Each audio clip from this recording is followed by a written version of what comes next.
SMT Nation, we back. Nation, I don't want to make a long video out of this one. This one's just going to be kind of like a quick little news thing. I'll be sure to provide a link for this content from Ookla. This is their speed test report for Q4 2023, and they've got the data compiled and collected and presented in this article for the fastest carriers in America. So T-Mobile, Verizon, AT&T in that order. Let's discuss that quickly in this video. I'll be doing a deep dive in a separate video. Look out for that. If you're new here and you want to catch that video, make sure you subscribe and then turn on the bell notifications so you know when I upload new content. So this will be linked for you. This article will be in the description. Ways to support the SMT can be found there as well. All right, here we go. So we have been anticipating that T-Mobile's speed lead when it comes to like 5G networking and overall networking was going to start to see that gap, the distance between their network performance relative to speed and then their competitors like Verizon and AT&T. We were expecting that to close. And folks, it is, specifically more so on the 5G networking piece. Now, this is a testament to the C-band build from Verizon and AT&T. So when you look at the data, and this is just overall speeds, right? T-Mobile at 189, Verizon at 91, AT&T just just a little bit lower than Verizon, just under 91. T-Mobile's way ahead. This is overall networking, right? T-Mobile's claim to fame has always been 5G networking, right? So fastest 5G network, largest 5G network, all those things. So obviously overall networking is important because there are LTE only devices on the network. There are 5G devices on the network. So this is an important thing to know how the network stands in terms of speeds and available capacity. I will remind you, speeds and available capacity is not a metric of quality and reliability. Those are different measures. Ookla does not measure those things. Ookla simply takes data points collected by crowdsourced users whose data gets uploaded to a database, they compile it, and then they put it into these results. Okay, so if you're looking for something more like that, you're probably going to look at RootMetrics. All right, now for uplink, T-Mobile's overall uplink, so that's LTE and 5G.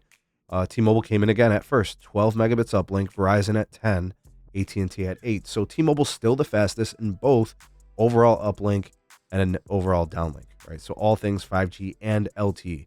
Latency is not a big deal, guys. They're all within a few milliseconds. It's not even noticeable. Consistency is a metric that's being able to provide a connection of 5 megabits down and 1 megabit up. T-Mobile at 87, Verizon at 84, AT&T at 81. Right, so they're all pretty close. I don't know if that's important to any of you guys out there. Video score, T-Mobile at 78, Verizon at 74, and AT&T at 71. So they're all pretty close there. I guess AT&T a little bit behind first place. Now, when it comes to 5G video, T-Mobile at 81, Verizon at 79, and AT&T at 73. That's really not a big difference for 5G video between first and second place. All right, and when it comes to 5G performance, these are the downlink speeds. Let's focus in on this. T-Mobile says we got the fastest 5G network, we got the largest 5G network. So they have to uphold that if their marketing is going to resonate with customers. And they still hold the title. On a national scale, their 5G median download speed is the fastest. 238 for the downlink for T-Mobile on 5G. Verizon has really closed the gap here, folks. They are now at 196. Even AT&T has made some pretty strong improvements, now at 125. Very far behind both Verizon and T-Mobile, who really have pulled ahead. It's so if this was a race, those are the two that are fighting in the race, and AT&T is lagging if you care about 5G download speeds. Now, when I look back at the old data, I look at some of the numbers. So Verizon is currently at 196. They were previously at 153 last quarter, 133 before that. So they have really improved and gained in this segment. AT&T has gone from 86 2 quarters ago to 101 last quarter to 126 now. So they've made good gains too. T-Mobile has gone from 220 2 quarters ago to 221 last quarter to now 239. So they've also gained, but they've gained at a slower pace.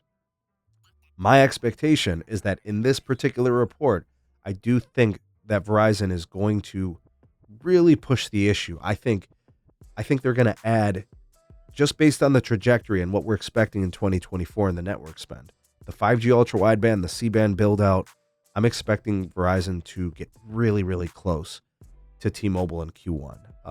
I'm thinking maybe 220, right, for the median downlink, and I think T-Mobile is going to probably be somewhere around 240, right? So T-Mobile will still be a little faster on a nationwide scale, but I think Verizon will be knocking on their door. I think AT&T boosts up pretty nicely too. I think they get closer to 150, 160. We'll see when we get that data next quarter. But I do think that Verizon, by Q2 results for this Ookla speed test study, I do think they're going to pass T-Mobile. I do think by Q2 we will see that happen. I think Verizon will be, closer to 250, 260 maybe, and I think T-Mobile is probably going to be around 245.